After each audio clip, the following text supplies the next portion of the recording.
നമ്മുടെ വീട്ടകത്തെ നമുക്കിടയിലെ നമ്മിലെ ഒരാൾ മലയാള സിനിമാ നടന്മാരിൽ മലയാളിയുടെ മനസ്സിൽ ഒരു പക്ഷേ ഈ ഒരു തോന്നൽ സൃഷ്ടിക്കുന്ന ഒരേ ഒരു നടൻ അത് ജയറാമായിരിക്കും.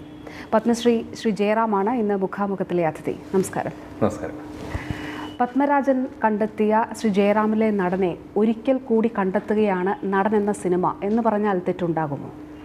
ഒരിക്കലുമില്ല. കാരണം നടൻ എന്ന് പറയുന്ന സിനിമയിലെ കഥാപാത്രം ദേവദാസ്, സർഗവേദി ദേവദാസ് എന്നാണ് കഥാപാത്രത്തിൻ്റെ പേര്.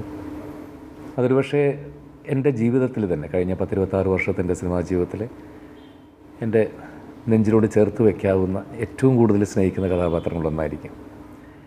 അതെന്തുകൊണ്ടാണെന്ന് ചോദിച്ചാൽ ഒരു ആക്ട് ചെയ്യാൻ നല്ല സ്കോപ്പുള്ളൊരു കഥാപാത്രമായതുകൊണ്ട് മാത്രമല്ല ഞാൻ പറയുന്നത്. മലയാള നാടകത്തെ 100% തിരിച്ചു കൊണ്ടുവരാൻ പറ്റുന്ന അത്തരത്തിലുള്ള ജനങ്ങളുടെ മനസ്സിലേക്ക് ഇത് ചെയ്യുന്നൊരു സിനിമ ചെയ്യാൻ കഴിഞ്ഞതാണ് ഏറ്റവും കൂടുതൽ സന്തോഷം. ശ്രീ ജയറാമിൻ്റെ അഭിനയ ജീവിതത്തിലെ തന്നെ ഏറ്റവും മികച്ച കഥാപാത്രങ്ങളിലൊന്നായിരിക്കും ഇത് എന്നാണോ പ്രതീക്ഷിക്കുന്നത്? തീർച്ചയായിട്ടും. ഈ വർഷം എനിക്ക് 2 കിട്ടിയ നല്ല കഥാപാത്രങ്ങളായിരുന്നു. ഒന്ന് സോപാനത്തിലെ ചെണ്ടക്കാരൻ ഉണ്ണിയും സർഗവേദി ദേവദാസും. അതുകൊണ്ട് തന്നെ 2 കഥാപാത്രങ്ങളും അങ്ങനെ ആവട്ടെ എന്ന് ആശംസിക്കുന്നു. പത്മരാജനും ഭരതനും ശേഷം വന്നിട്ടുള്ള ഡയറക്ടേഴ്സ് എപ്പോഴും ഒരു ഡയറക്ടറിൻ്റെ ആക്ടറാണ് ശ്രീ ജയറാം. ഇപ്പോഴും ഒരു ഷൂട്ടിങ്ങിന് അവിടെ ചെന്ന് കഴിഞ്ഞാൽ, ഇപ്പോൾ സത്യനന്ദിക്കാരൻ്റെ സെറ്റിൽ ചെന്നാൽ സത്യേട്ടൻ ഏത് രീതിയിൽ മനസ്സിൽ ഉദ്ദേശിക്കുന്നു ആ രീതിയിൽ പോകാനാണ് ഞാൻ ആഗ്രഹിക്കുന്നത്. അപ്പോൾ അതേപോലെ തന്നെയാണ് ഇപ്പോൾ ഷാജിയൻ കരൻ്റെ സെറ്റിൽ ചെന്നാലും ഷായ് സാറിൻ്റെ കൂടെ വർക്ക് ചെയ്യുമ്പോൾ ഞാൻ ആദ്യമേ ഫസ്റ്റ് ഡേ പറഞ്ഞു, സാർ ഞാൻ എൻ്റെ ജീവിതത്തിലെ ആദ്യത്തെ സിനിമയായിട്ടാണ് ഞാനത് കണക്ക് കൂട്ടുന്നത്. എൻ്റെ കയ്യും കാലും വിറച്ചിട്ടാണ് ഞാൻ നിൽക്കുന്നത്. സാർ എന്ത് പറഞ്ഞു തരുന്നോ അതുപോലെ ചെയ്യാം. അപ്പോൾ ഷായ് സാർ ഇങ്ങോട്ട് പറഞ്ഞു, ജയറാം ചെയ്യൂ, തെറ്റുണ്ടെങ്കിൽ ഞാൻ പറഞ്ഞു തരാമെന്ന് പറഞ്ഞു. പക്ഷേ എന്തോ മഹാഭാഗ്യം കൊണ്ട് അങ്ങനെ ഇപ്പോഴും സിനിമകൾ ചെയ്യുമ്പോൾ അത്തരത്തിലൊരു ടെൻഷനോ വിറയലോ? 100% ഉണ്ട്. എന്തൊരു സിനിമ ചെയ്യുന്നു, സ്റ്റേജിലേക്ക് കയറുന്നതിന് മുമ്പ് എൻ്റെ കയ്യും കാലും ഇപ്പോഴും വിറയ്ക്കും. 1000-2000 സ്റ്റേജ് ചെയ്തിട്ടാണ് ഞാൻ സിനിമയിലേക്ക് വന്നത്. അതെന്തുകൊണ്ടാണ്? അത് എനിക്ക് തോന്നുന്നു 100% അതിനിപ്പോഴും സ്നേഹിക്കുന്നതുകൊണ്ടായിരിക്കാം കേട്ടോ. 100% സിൻസിയറായിട്ട് അതിനെ സ്നേഹിക്കുന്നതുകൊണ്ടാണ്. ഇപ്പോഴും ഫസ്റ്റ് ഡയലോഗ് പറയുന്നതിന് എൻ്റെ കൈയൊക്കെ വേർക്കും, കൈയും കാലൊക്കെ വേർക്കും. അത് കഴിയുമ്പോഴത്തേക്കും ഒരു ദിവസം കഴിയുമ്പോഴേ ശരിയാവുള്ളൂ. കമൽ തന്നെ ഈ സിനിമയ്ക്ക് ഫസ്റ്റ് ഡേ പറഞ്ഞു, എന്താ ടെൻഷൻ മാറിയോ ചോദിക്കുന്നത്. സിനിമയിലെത്തിയിട്ട് 26ാമത്തെ വർഷമാണ് ഇത്. 25ാമത്തെ വർഷത്തിൽ ആഘോഷമൊന്നും കണ്ടില്ല. അതെന്തുകൊണ്ടാണ്? ആഘോഷിക്കാനായിട്ട് ഒരുപാട് പേരിങ്ങനെ ചോദിച്ചു എൻ്റെ അടുത്ത്. പല സ്ഥലങ്ങളിലും ഇങ്ങനെ 25 വർഷം ആഘോഷിക്കട്ടെ, വരുമോ.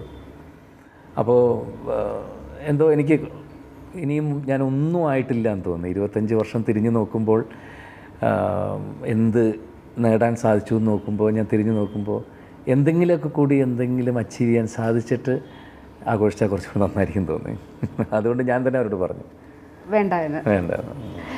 ഒരു കാലത്ത് മിനിമം ഗ്യാരണ്ടിയുള്ള നടനായിരുന്നു ശ്രീ ജയറാം. പിന്നീട് അത് ഇല്ലാതായിപ്പോയത് എന്തുകൊണ്ടാണെന്ന് ചിന്തിച്ചിട്ടുണ്ടോ? അങ്ങനെയില്ല കേട്ടോ. അങ്ങനെ ഇപ്പോൾ എനിക്ക് തോന്നുന്നത് ആർക്കോ ഗ്യാരണ്ടി ഉണ്ടെന്ന് എനിക്ക് തോന്നിയിട്ടില്ല. മലയാള സിനിമയിൽ ആർക്കും ഉണ്ടെന്ന് തോന്നിയിട്ടില്ല. സിനിമ നല്ലതാണെങ്കിൽ ഓടും, നല്ലതല്ലെങ്കിൽ ഓടില്ല. ഒരു കാലഘട്ടത്തിൽ എന്ന് പറഞ്ഞാൽ അങ്ങനത്തെ ഒരു പീരീഡ് ഉണ്ടായിരുന്നു സിനിമയിൽ. തിയേറ്ററിൽ ഏത് തരത്തിലുള്ള സിനിമകളാണെങ്കിലും ആദ്യത്തെ ദിവസം ഫുള്ളായിട്ടുള്ള കേരളത്തിലെ തിയേറ്ററുകൾ മുഴുവൻ ഫുള്ളാവുകയും ഏകദേശം ഒരു ആവറേജ് സിനിമയാണെങ്കിൽ പോലും 25 ദിവസം ഓടുകയും, പിന്നെ ഇത്തിരി നല്ല സിനിമയാണെങ്കിൽ 50 ദിവസം, 75 ദിവസം, അല്ലെങ്കിൽ 125 ദിവസം, 150 ദിവസം, അങ്ങനെ ഓടിയ എത്രയോ സിനിമകൾ, 360 ദിവസം വരെ ഓടിയ സിനിമകൾ നമുക്കുണ്ട്. ഇന്ന് ഒരു സിനിമ എന്ന് പറഞ്ഞാൽ അതിൻ്റെ ഏകദേശം ആയുസ് 2 ആഴ്ച അല്ലെങ്കിൽ. അപ്പോൾ അങ്ങനെയുള്ളപ്പോൾ അങ്ങനെ ഒരു മിനിമം ഗ്യാരണ്ടി എന്ന് പറഞ്ഞാൽ ആർക്കും തന്നെ ഉണ്ടെന്ന് എനിക്ക് തോന്നിയിട്ടില്ല. ഇപ്പോൾ കരിയറിൽ ഒരു സെലക്ഷനിൽ അത്ര ശ്രദ്ധിക്കാത്തത് ദോഷം വരുത്തി വെച്ചു? ഇല്ല, എനിക്ക് ഇപ്പോഴും ഞാൻ സെലക്ട് ചെയ്യുന്നതിൽ മോശം വരാം കേട്ടോ. ഇപ്പോൾ നമ്മളൊരു സിനിമ എനിക്കിഷ്ടപ്പെട്ട കഥകൾ സെലക്ട് ചെയ്യുമ്പോൾ, ഇപ്പോൾ പുതിയ ജനറേഷനിലെ ആളുകൾ വന്നു, പുതിയ ടെക്നോളജി വന്നു, പുതിയ തരത്തിലുള്ള കഥകൾ വന്നു. പക്ഷേ എന്നെ സംബന്ധിച്ചിടത്തോളം ഞാൻ തിരഞ്ഞെടുക്കുന്ന കഥകളിൽ ചിലപ്പോൾ ഞാൻ കൂടുതലായിട്ട് ഇത് കൊടുക്കുന്നത് ഒരു കുടുംബ സിനിമകൾക്കായിരിക്കാം. കുടുംബ ബന്ധങ്ങളിലുള്ള എന്തോ എനിക്കത് ഭയങ്കര ഇഷ്ടമുള്ള ഒരു വിഷയമാണ്. അതുകൊണ്ട് ഇപ്പോൾ ഞാൻ എപ്പോഴും ഈ മുണ്ടുടുത്ത് നടക്കുമ്പോൾ എൻ്റെ മക്കൾ തന്നെ പറയാറുണ്ട്, ഞാനൊരു പഴഞ്ചനാണെന്ന് പറയാറുണ്ട്. ജീൻസ് ഇട്ടുകൂടെ അതിട്ടുകൂടെ നോക്കി. അപ്പോൾ ഞാൻ പറയും എനിക്കിത് കംഫർട്ടാണ്, ഞാൻ ഈ വേഷത്തെ സ്നേഹിക്കുന്നു. അപ്പോൾ അതേപോലെ ഞാൻ അത്തരത്തിലുള്ള സിനിമകൾ, ഭാര്യയും ഭർത്താവും തമ്മിലുള്ള റിലേഷൻസ്, അച്ഛനും മക്കളും തമ്മിലുള്ളത്, ഏട്ടനും അനിയത്തിയും തമ്മിലുള്ള അങ്ങനത്തെ നല്ല നല്ല റിലേഷൻസ് ഉള്ള, ഇപ്പോൾ എനിക്ക് തോന്നിയിട്ടുള്ള ഇന്ന് അത്തരം സിനിമകൾ മലയാളത്തിൽ അകന്നു പോകുന്നൊരു സമയമാണ്. മുണ്ടെടുക്കുമ്പോൾ മക്കൾ ചോദിക്കുമെന്ന് പറഞ്ഞതുപോലെ മറ്റൊരു കാര്യം, ഒരു സാത്വിക ഭാവത്തിലല്ലാതെ ശ്രീ ജയറാമിനെ ഒരുപക്ഷെ മലയാളി കാണാൻ ഇഷ്ടപ്പെടുന്നില്ല എന്നുള്ളത് ശരിയാണ്. അതിനോട് യോജിക്കുന്നുണ്ട്? എന്തോ എനിക്ക് തോന്നിയിട്ടുള്ളത് കേട്ടോ, എനിക്ക് ആളുകളുടെ അറിഞ്ഞുകൂടാ, എനിക്ക് ഫീൽ ചെയ്തിട്ടുള്ളത്, ഞാനൊരു ഷൂട്ടിങ്ങിന് ഒരു സ്ഥലത്ത് ചെന്നാൽ അവിടെ തടിച്ചു കൂടുന്ന അല്ലെങ്കിൽ അവിടെ കൂടുന്ന സ്ത്രീകളായാലും പുരുഷന്മാരായാലും പ്രായം ചെന്നവരായാലും കുട്ടികളായാലും എല്ലാവരും അവരുടെ വീട്ടിലൊരു അംഗത്തെ പോലെയാണ് എൻ്റെ അടുത്ത് പെരുമാറുക. അല്ലാതെ എനിക്ക് എൻ്റെ അടുത്ത് ഇൻഡിഫറൻ്റ് ആയിട്ട് ഒരാൾ പോലും പെരുമാറിയിട്ടില്ല. അതെനിക്ക് ഞാൻ എന്നും ഒരു സ്വകാര്യ അഹങ്കാരമായിക്കൊണ്ട് കിടക്കുന്ന കാര്യമാണ്. ഞാനിങ്ങനെയുള്ള ക്രൗഡിൻ്റെ അടുത്ത്, എനിക്ക് ക്രൗഡ് ഭയങ്കര ഇഷ്ടമുള്ളതാണ്. സിനിമയിൽ പലരും പേടിക്കുന്ന ക്രൗഡിനെയാണ്. എനിക്ക് ക്രൗഡ് ഭയങ്കര ഇഷ്ടമാണ്. അതുകൊണ്ടാണ് ഞാൻ 3 മണിക്കൂർ പഞ്ചാരി വെള്ളം കൊട്ടുന്നതാണ് ഞാൻ ഉത്സവപ്പറമ്പുകളിൽ. ഉത്സവപ്പറമ്പുകൾ ആനയുടെ വായിൽ നോക്കിപ്പോയി പല ഉത്സവപ്പറമ്പുകളിൽ നിൽക്കുന്ന ആളാണ്. അതുകൊണ്ട് ക്രൗഡ് എനിക്ക് ഭയങ്കര ഇഷ്ടമാണ്. അപ്പോൾ അവരുമായിട്ട് അടുക്കുമ്പോൾ അപ്പോൾ അങ്ങനെയാണ്. അവരാരും 1% പോലും ഒരു ആക്ടറുടെ അടുത്ത് സംസാരിക്കുന്ന പോലെ എൻ്റെ അടുത്ത് ഇതുവരെ സംസാരിച്ചിട്ടില്ല. മോനെ എന്ന് വിളിച്ചിട്ടായിരിക്കും 90% ആൾക്കാർ എന്നെ വിളിക്കുന്നത്. പാർവതി എന്ത് പറയുന്നു, അശ്വതി എന്ത് പറയുന്നു, മോൻ എന്ത് പറയുന്നു. പിന്നെ എൻ്റെ വീട്ടിലെ കാര്യങ്ങൾ എന്നേക്കാൾ കൂടുതൽ അവർക്കറിയാം, പറഞ്ഞുകൊണ്ടറിയാം. അതിനകത്ത് കള്ളത്തരങ്ങളില്ലാതെ. ഒരു പക്ഷേ എതിര് പറയുകയാണെങ്കിൽ വിമർശനങ്ങൾ അത് വേദനിപ്പിക്കാറുണ്ടോ? ഇല്ലില്ല, വിമർശനങ്ങൾ വേണ്ടേ? അല്ലെങ്കിൽ എല്ലാം നമ്മൾ നല്ലത് തന്നെ കേട്ട് കഴിഞ്ഞാൽ ഒരിക്കലില്ല. വിമർശനങ്ങൾ ഉണ്ടെങ്കിലേ നമുക്ക് തിരുത്താൻ പറ്റുള്ളൂ ജീവിതത്തിൽ. 100% വിമർശനം ഏറ്റവും കൂടുതലുള്ള എൻ്റെ വീട്ടിൽ നിന്ന് തന്നെയാണ്. ഒരു സിനിമ ഇറങ്ങിക്കഴിഞ്ഞാൽ എന്നെ ഏറ്റവും കൂടുതൽ വിമർശിക്കുന്നത് എൻ്റെ മക്കളാണ്, ചക്കിയും കണ്ണനുമാണ്. ആ വിമർശനങ്ങൾ കേട്ട് മാക്സിമം തിരുത്താൻ നോക്കും. പിന്നെ എൻ്റെലുള്ള എന്തെങ്കിലും ചെറിയ ചെറിയ തെറ്റുകളുണ്ടെങ്കിൽ എൻ്റെ ഭാര്യ എനിക്ക് പറഞ്ഞു തരും. ബാക്കിയുള്ളത് മുഴുവൻ പബ്ലിക്കിൽ പോയിട്ട് ഓരോരുത്തർ പറയുന്നതും ഒപ്പീനിയൻ തീർച്ചയായിട്ടും ഞാൻ സ്വീകരിക്കാറുണ്ട്. സിനിമയിൽ സ്ഥായിയായ സൗഹൃദങ്ങൾ സുജയറാമിനില്ല എന്ന് വെച്ചാൽ ഒരു ടീമായിട്ട് പലരും ജോലി ചെയ്യുമ്പോൾ സൗഹൃദങ്ങളുണ്ട്, ഇങ്ങനത്തെ ടീം ഉണ്ടാക്കിയിട്ടില്ല എന്നേ ഉള്ളൂ. അത് സൗഹൃദങ്ങൾ എല്ലാവരും, ഞങ്ങളെല്ലാ സിനിമയിലെ എല്ലാവരും എൻ്റെ സുഹൃത്തുക്കൾ തന്നെയാണ്. പക്ഷേ പർട്ടിക്കുലറായിട്ട് അതിൻ്റെ എന്താ വെച്ചാൽ എനിക്ക് തോന്നിയിട്ടുള്ളത്, I am not a good business man. ഒരു ആക്ടർ ഒരു നല്ല ബിസിനസ് മാനും കൂടി ആയിരിക്കണം എന്ന് എനിക്ക് തോന്നിയിട്ടുണ്ട്. സ്വന്തമായിട്ട് അയാളെ തന്നെ വിൽക്കാൻ നന്നായിട്ട് അറിഞ്ഞിരിക്കുന്ന നടൻ കൂടിയായിരിക്കണം. അങ്ങനെയുള്ള ആൾക്കാർക്ക് സക്സസ് കൂടുതലായിരിക്കും. എഴുതാനായിട്ട് കുറച്ച് ടീം ആളുകൾ, ഡയറക്റ്റ് ചെയ്യാനായിട്ട് കുറച്ച് പേര്, ഡിസ്ട്രിബ്യൂഷൻ, പ്രൊഡക്ഷൻ, അത് ഇത് ബിസിനസ് മറ്റാരും എടുത്തില്ലെങ്കിൽ സ്വന്തമായിട്ട് തന്നെ ബിസിനസ് ചെയ്ത് ആ സിനിമ പുറമേ കൊടുക്കാതെ, അപ്പോൾ ഒരിക്കലും അയാളുടെ ഒരു വാല്യൂ താഴാതെ തിയേറ്ററുകാരുമായിട്ട്. എനിക്ക് അങ്ങനത്തെ ഒരു ഇതേ ഇല്ല. ഞാൻ എൻ്റെ ജോലി ചെയ്യുന്നു, അത് സിൻസിയറായിട്ട് ചെയ്യുന്നു. 30 ദിവസം 40 ദിവസം ഞാൻ ചെയ്യുന്ന ജോലി ആ ഡയറക്ടറോട് 100% സിൻസിയറായിട്ട് ചെയ്യുന്നു. ഞാനെൻ്റെ വീട്ടിലേക്ക് പോകുന്നു, അടുത്ത സിനിമ തുടങ്ങുമ്പോൾ വരുന്നു, അഭിനയിക്കുന്നു, പോകുന്നു. ഇതാണ് 25 വർഷമായിട്ട് ഞാൻ ചെയ്യുന്നത്. അതിനപ്പുറത്തേക്ക് എന്തുകൊണ്ടോ ഞാനതിൽ സക്സസ് അല്ല. അതെനിക്കത് തന്നെ അറിയാവുന്നത്. ബിസിനസ്മാൻ അല്ലാത്തത് കൊണ്ടാണോ അതോ ഒരു അംബീഷ്യസ് അല്ലായിരുന്നു? അതിനല്ല, അംബീഷ്യസ് ആവാം. എന്നാലും എനിക്കെന്തോ അത്രയും കാര്യങ്ങൾ ഇപ്പോൾ ഒരു സിനിമയിൽ ചെന്നാൽ 100% ആ അഭിനയിക്കുന്ന അതിലല്ലാതെ എനിക്ക് മറ്റ് കാര്യങ്ങൾ സ്ക്രിപ്റ്റ് കൊണ്ടുപോകുക, അത് മാറ്റി എഴുതി ഇത് മാറ്റി എഴുതി അതിന് കുറച്ച് എനിക്കൊന്നും എന്തോ ഇത് അത് എഴുതാൻ അതിൻ്റെ ആൾക്കാരുണ്ട്, അവർ ചെയ്തോളും. അങ്ങനെ ചെയ്യേണ്ടിയിരുന്നു എന്ന് എപ്പോഴെങ്കിലും തോന്നിയിട്ടുണ്ട്? എനിക്ക് തോന്നിയിട്ടില്ലേ. കാരണം ഞാൻ ചെന്ന് ചെയ്യുന്ന ഡയറക്ടേഴ്സൊക്കെ അങ്ങനത്തെ ഡയറക്ടേഴ്സാണ്, അല്ലാതെ സ്ക്രിപ്റ്റ് എഴുതേണ്ടി വരുന്ന ഡയറക്ടേഴ്സില്ല. ഒരു സത്യനന്ദിക്കാടിൻ്റെ, ഒരു കമലിൻ്റെയോ, ഒരു സിബി മലയിലിൻ്റെ ഒരു സെറ്റിൽ പോയിട്ട് ഞാൻ എഴുതേണ്ട കാര്യമില്ല. അവരൊക്കെ ഓൾറെഡി എല്ലാം ലെജൻസിൻ്റെ കൂടിയാണ് വർക്ക് ചെയ്യുന്നത്. അപ്പോൾ എനിക്കങ്ങനെ തോന്നിയിട്ടില്ല. അല്ലാതെയും ചെറിയ ചെറിയ പടങ്ങൾ ഞാൻ ചെയ്തിട്ടില്ല എന്ന് പറയുന്നില്ല. ടീമുകൾ വേണ്ട എന്ന് തീരുമാനിച്ചു എന്ന് പറഞ്ഞു. പക്ഷേ ദിലീപിനെ പോലെയുള്ള നടന്മാർ അവർ അഭിനയിക്കാൻ വേണ്ടി സിനിമകൾ നിർമ്മിക്കുന്നു. അതിലും സുജയറാം ശ്രദ്ധ കാണിച്ചില്ല, അല്ലെങ്കിൽ അതിലും താല്പര്യമുണ്ടായിരുന്നില്ല. എന്തുകൊണ്ടാണ് അറിയില്ല കേട്ടോ. ഞാൻ പറഞ്ഞില്ല, നേരത്തെ പറഞ്ഞില്ല, അതൊക്കെ തീർച്ചയായിട്ടും മൈനസ് തന്നെയായിരിക്കാം, എൻ്റെ തോൽവികളായിരിക്കാം. പക്ഷേ എന്തോ ഇപ്പോഴും എനിക്ക് അതിനോട് തോന്നിയിട്ടില്ല. ചിലവർ തിരിഞ്ഞു നോക്കിയിട്ട് അന്നേ ചെയ്യാമായിരുന്നു എന്നൊക്കെ പറഞ്ഞാൽ എനിക്ക് 1% പോലും തോന്നിയിട്ടില്ല. ഇപ്പോഴും തോന്നിയിട്ടില്ല, ഇനിയോട്ട് തോന്നുന്നില്ല. I M 100% happy with what I am doing. പറഞ്ഞു കേട്ടിട്ടുള്ള ഒരു കാര്യം, ഡയറക്ടർമാരോട് നോ എന്ന് പറയാൻ ശ്രീജയറാമിന് കഴിയാറില്ല ചിലപ്പോൾ. ഒരാളോടും കഴിയില്ല. എനിക്ക് ജീവിതത്തിൽ എൻ്റെ ഏറ്റവും വലിയ ദൗർബല്യങ്ങളൊന്നാണ് ഒരാളുടെ മുഖത്ത് നോക്കി നോ എന്ന് പറയാൻ വലിയ ബുദ്ധിമുട്ടാണ്. എനിക്ക് പറ്റില്ല എന്നൊരു കാര്യം പറയുക. അത് കരിയറിന് ദോഷം. അയ്യോ, എത്ര ദോഷം ചെയ്തിട്ടുണ്ട്. ചെയ്യാൻ പാടില്ലാത്ത എത്രയോ സിനിമകൾ അതുകൊണ്ട് ചെയ്യേണ്ടി വന്നിട്ടുണ്ട്. വേണ്ടാന്ന് വിചാരിച്ചിരുന്നാൽ പോലും അവർ വന്ന് തിരിച്ചത് പറയുമ്പോൾ കഷ്ടം തോന്നിയിട്ട് ഓക്കെ ഞാൻ ചെയ്യാമെന്ന് പറയും. അങ്ങനെ അത് പറയും. അതെന്തോ പിന്നീട് സ്വയം ഇരുന്ന് ദുഃഖിക്കുകയാണ്. അങ്ങനെ എത്രയോ ഉണ്ടായിട്ടുണ്ട്. പക്ഷേ ഇപ്പോൾ ഒരു മാറി ചിന്തിക്കുന്നുണ്ട് അല്പമെങ്കിലും. അങ്ങനെയില്ല, ഞാൻ വളരെ സെലക്റ്റീവായിട്ടാണ് ചെയ്യുന്നത്. ഒരുപാട് സിനിമകൾ അങ്ങനെ ചെയ്യാറില്ല. ചെയ്യുമ്പോൾ 100% എനിക്ക് കംഫർട്ടായിട്ടുള്ള, എൻ്റെ ഒരു കംഫർട്ട് സോണിൽ നിൽക്കുന്ന സിനിമയാണെങ്കിൽ അത് ചെയ്യാറുണ്ട്. അത് ഡയറക്ടർ നോക്കും, പ്രൊഡ്യൂസർ നോക്കും, എല്ലാം നോക്കിയിട്ട് വളരെ നോക്കിയിട്ടാണ് ചെയ്യാറ്. എന്നാലും നമുക്ക് തെറ്റുകൾ പറ്റും ഇടയ്ക്കിടയ്ക്ക്. ശ്രീ രാജസേനനുമായി അടുത്തിടെ എന്തോ ചില വിവാദ പ്രസ്താവനകളും മറ്റും കണ്ടിരുന്നു. ഞാൻ കണ്ടിട്ടില്ല കേട്ടോ, ഞാൻ ഉണ്ടായിട്ടില്ല. ഞാൻ ഭാഗത്ത് നിന്ന് ഉണ്ടായിട്ടുണ്ടോ ഞാൻ കണ്ടിട്ടില്ല കേട്ടോ.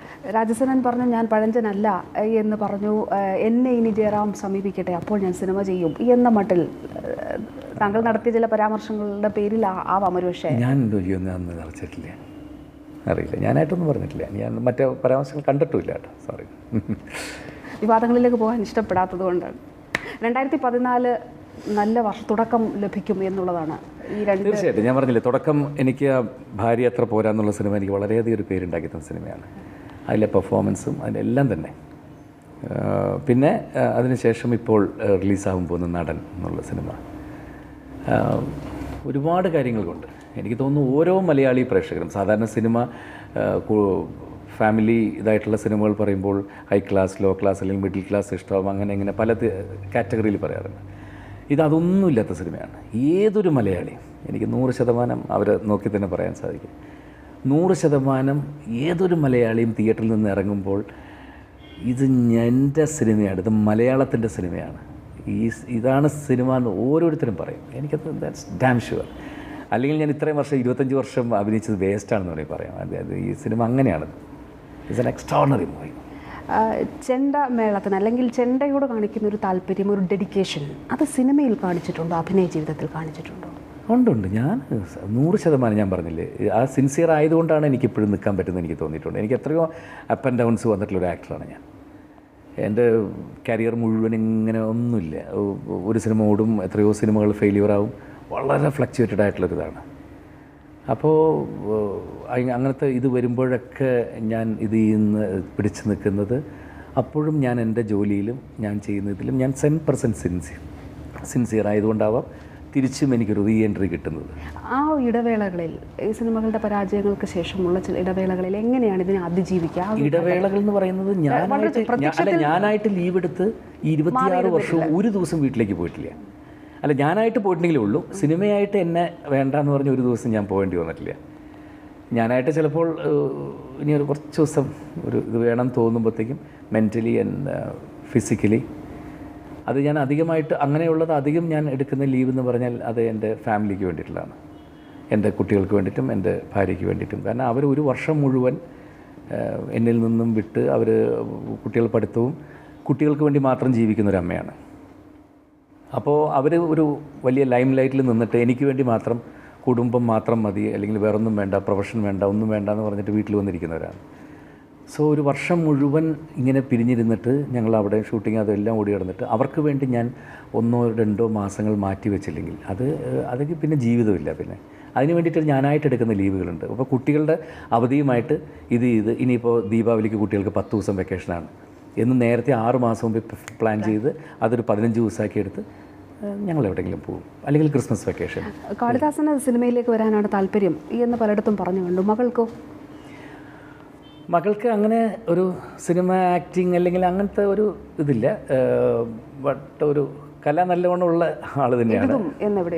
എഴുതും, നന്നായിട്ട് കഥകൾ എഴുതും, നന്നായിട്ട് പിയാനോ വായിക്കും. പിയാനോ ഇപ്പോൾ 3rd 4th ഗ്രേഡായി. മകൾ അങ്ങനെ ഒരു ആഗ്രഹം പ്രകടിപ്പിച്ചാലോ സിനിമയിലേക്ക് വരണം? അയ്യോ പിന്നെന്താ, 100% എനിക്ക് ഇഷ്ടമല്ലേ. അവൾ നല്ല സ്വീറ്റായിരിക്കും കാണാൻ. ഞാൻ എപ്പോഴും അവർ പറയും, 2 നുണക്കുഴിയൊക്കെ ആയിട്ട് നിന്നെ കാണാൻ ഭയങ്കര ഭംഗിയായിരിക്കും. അവൾ പറയും, ഞാൻ ഡിഗ്രി കഴിയുമ്പോൾ നിനക്ക് ആഗ്രഹം ഉണ്ടെങ്കിൽ നീ പറയണേ എൻ്റെ അടുത്ത് പറയും. അമ്മയ്ക്ക് ശ്രീമതി പാർവതിക്ക് അതിന് താല്പര്യമുണ്ട്. പിന്നെന്താ, അതിനോട് രണ്ടുപേരും സെയിം പ്രൊഫഷനിൽ വന്നിട്ടുള്ളവരല്ലേ. ചക്കിയൊക്കെ അഭിനയിക്കുകയാണെങ്കിൽ എനിക്ക് ഭയങ്കര ഇഷ്ടമാണ് ചക്കി അഭിനയം. കാളിദാസന്റെ എൻട്രി എന്നത്തേക്ക് പ്രതീക്ഷിക്കാം? അങ്ങനെ കണ്ണൻ്റെ അവൻ ഏജ് വൈസ് വളരെ, കാരണം പെട്ടെന്ന് അവൻ വളർന്നുകൊണ്ട് അവൻ എൻ്റെ അത്ര ഹൈറ്റൊക്കെ എന്നേക്കാൾ ഹൈറ്റ് ഉണ്ട്. പെട്ടെന്ന് വന്നുകൊണ്ട് ആളുകൾ എന്നാണ് നിറയെ പേര് ചോദിക്കാറുണ്ട്. അവനെ സിനിമയിലേക്ക് ഒരുപാട് പേര് വിളിക്കുന്നുണ്ട്. തമിഴിൽ നിന്നൊക്കെ നിറയെ ഓഫർ അവന് വന്നിരുന്നു. അവനിപ്പോൾ ഡിഗ്രി ഫൈനൽ ഇയർ ആയിട്ടുള്ളൂ. അപ്പോൾ ഒരു മെച്യൂരിറ്റി എന്നുള്ള സംഗതി വരാതെ, അതേ ഞാൻ പറഞ്ഞു, ഒരു ഡിഗ്രി കഴിഞ്ഞിട്ട് എന്തെങ്കിലും ഒരു മാസ്റ്റേഴ്സോ സംതിങ് പഠിച്ചിട്ട് നീ വന്നിരുന്നത് നന്നായിരിക്കും. എന്തായാലും ഒരു 1.5 വർഷം 2 വർഷം കൂടിയിട്ട് എനിക്കവനെ ഒന്ന് പഠിപ്പിച്ചിട്ട് ഇതിലേക്ക് വന്നാൽ കൊള്ളാമെന്നുണ്ട്. പക്ഷേ ഞങ്ങൾ രണ്ടുപേരും കൂടി ഇപ്പോൾ ഒരു ആഡ് ചെയ്തു. ഞാൻ തന്നെ കഴിഞ്ഞ കുറേ വർഷമായിട്ട് ചെയ്തിട്ടുള്ളൊരു ആഡിൻ്റെ അവർ പുതിയ ജനറേഷനും കൂടി വെച്ചിട്ട് മിങ്കിൾ ചെയ്ത് ചെയ്യുന്ന രാംരാജിൻ്റെ ആഡ് ആണ്.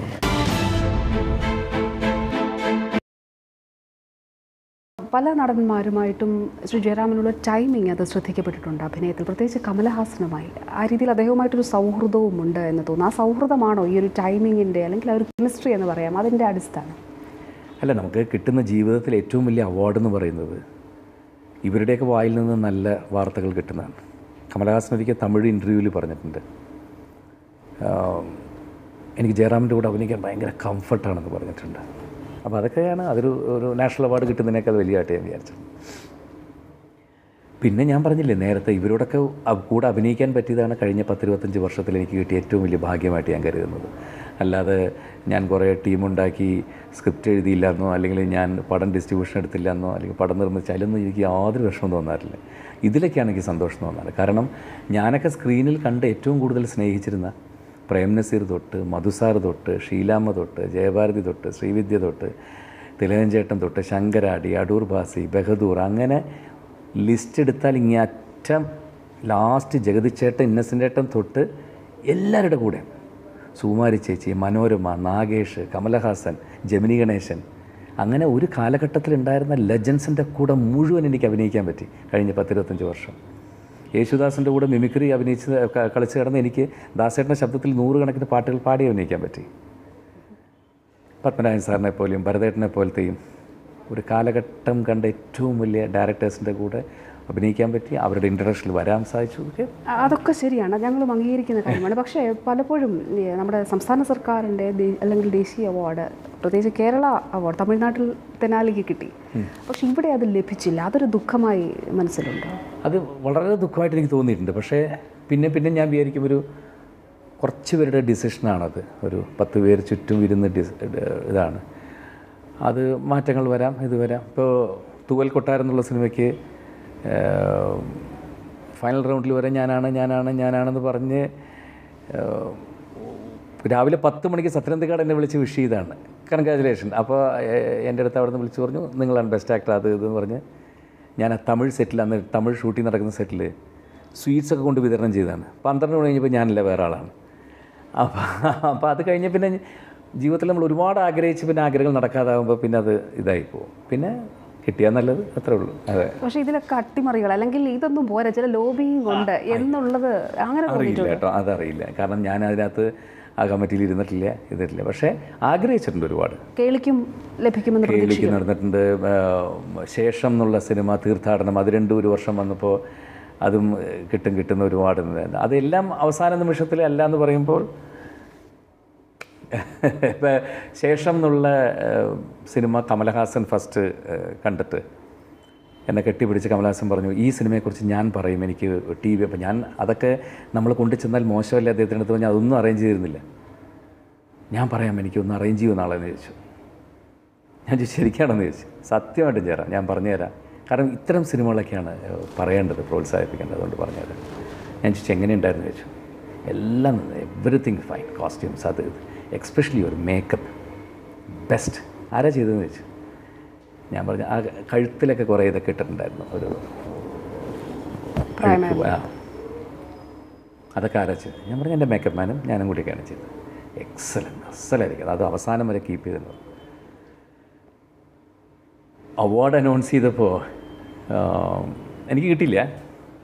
എനിക്ക് ജൂറിയുടെ എന്തോ സ്പെഷ്യൽ അവാർഡ് തന്നെ. എന്തുകൊണ്ടാണെന്ന് ഞാൻ ചുമ്മാ അന്വേഷിച്ചപ്പോൾ പറഞ്ഞു, ജൂറി അംഗം പറഞ്ഞത് ജയറാമിൻ്റെ മേക്കപ്പ് കൊള്ളില്ല. പത്മശ്രീക്ക് പോലും ശുപാർശ ചെയ്തത് തമിഴ്നാട് സർക്കാരാണ്. സ്വന്തം നാട് അവഗണിക്കുന്നു, അത് തീർച്ചയായും അതൊന്നും ഇല്ല. അതൊന്നും നമ്മൾ എന്തിനാ ചുമ്മാ ഇല്ലാത്ത വെറുതെ അവഗണിച്ചതാണോ കുറ്റം? ഒന്നുമില്ല. അതൊക്കെ എല്ലാത്തിനും അതിൻ്റേതായിട്ടുള്ള സമയമുണ്ട്. ദാസ എന്ന് പറയുന്ന പോലെ കിട്ടിയാൽ സന്തോഷം, ഇല്ലെങ്കിൽ ഞാൻ പറഞ്ഞില്ലേ നമ്മളുടെ ഈ തൊഴിലിൽ സന്തോഷമായി പോയിക്കൊണ്ടിരിക്കുന്നു. കൗശലമില്ലായ്മയുണ്ട് സിനിമയിൽ, നിലനിൽക്കാനുള്ളൊരു കൗശലമില്ലായ്മ അങ്ങനെ തോന്നിയിട്ടുണ്ടോ? നിലനിൽക്കുന്നുണ്ടല്ലോ, ഇനിയിപ്പോൾ കൗശലം കാട്ടി നമ്മൾ കൂടുതൽ നിൽക്കേണ്ട കാര്യം, നന്നായിട്ട് നിൽക്കുന്നുണ്ട്.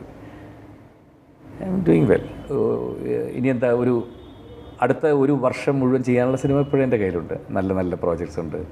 വലിയ ഡയറക്ടേഴ്സിൻ്റെ പടം ചെയ്യുന്നു. 2 ലാംഗ്വേജ്, തമിഴിൽ ഈ വർഷം ഒരുപാട് സിനിമകൾ ചെയ്യുന്നു. വലിയ ഡയറക്ടേഴ്സിലോട്ട് വർക്കുന്നു. I am so happy. ഞാൻ പറഞ്ഞില്ലേ, ഒരുപാട് എനിക്ക് അതിൽ കൂടുതൽ പ്രഷർ താങ്ങാൻ പറ്റാത്ത ആളാണ്. ഒരേ സമയത്ത് കുറേ ജോലി ചെയ്ത് രാത്രി 2 മണിക്കും 3 മണിക്കും അവിടെ പോയി സ്ക്രിപ്റ്റ് എഴുതി അടുത്ത പടത്തിൻ്റെ ലൊക്കേഷൻ കാലത്ത് 8 മണിവരെ കിടന്നുറങ്ങി പിന്നെ ഓടിപ്പോൾ എനിക്കൊന്നും പറ്റില്ല. റിലാക്സ്ഡ് ആയിട്ട് വർക്ക് ചെയ്യുന്നതാണ്.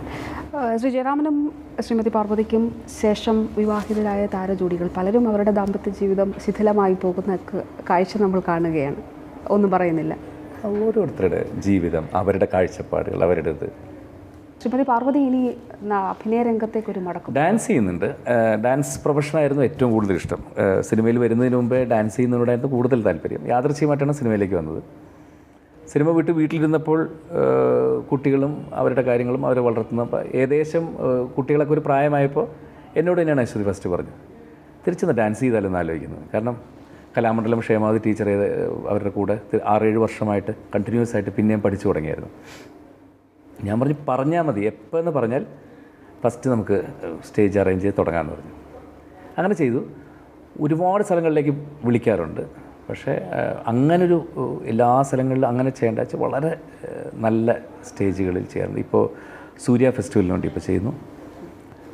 ലണ്ടനിലൊരു വലിയ ഡാൻസ് ഫെസ്റ്റിവൽ നടക്കുന്ന അതിന് ചെയ്യുന്നു.